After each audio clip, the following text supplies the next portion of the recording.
I made a mistake and I need to set the record straight about this. The video I'm talking about is this one. The European Parliament has just voted to ban 29 different words from being used on packaging unless the contents comes from an animal. That means that something like this, which says burger on it, but it's actually made from plants, would no longer be able to have the word burger on. I make videos like this because I love the subject, I'm a little bit autistic, and I love sharing information. I based the information in the previous video from a bunch of different news stories that I read. It's like everybody got their information from one source because it's a complicated situation. The sensationalist reporting that appeared in almost every news outlet was that plant-based products would be banned from using a whole host of different meat-based names. There are two separate proposals. One of them is fairly reasonable and it even supports the plant-based sector. The other one is more restrictive and it does mention burgers and sausages. So the policy in question was an amendment to EU Regulation 1308/2013, which is obviously meaningless to you and I. Before it got into the restricted use of meat names, it did something else. The amendment specifically ordered that all member states in the European Commission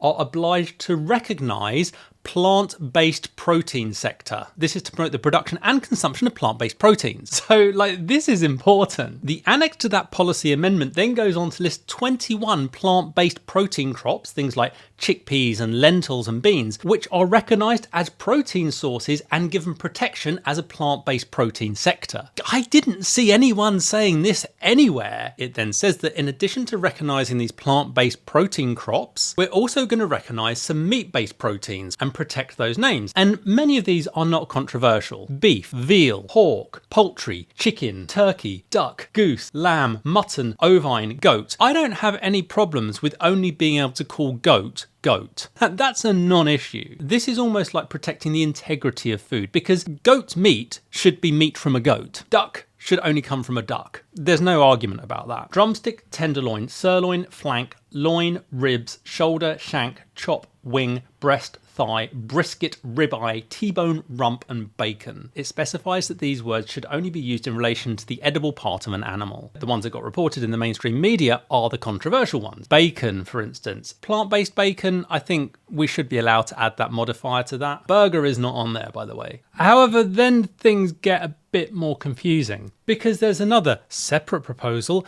which does go further than that. It's suggesting a similar thing but taking it further by restricting words including steak, escalope, sausage, burger, hamburger, egg yolk and egg white. A veggie sausage and a veggie burger. Burgers can be made of all kinds of things. Chicken, beef, vegetables. Sausages have been made from venison of beef, chicken, lamb, pork. Vegetables sometimes too. So that is going too far.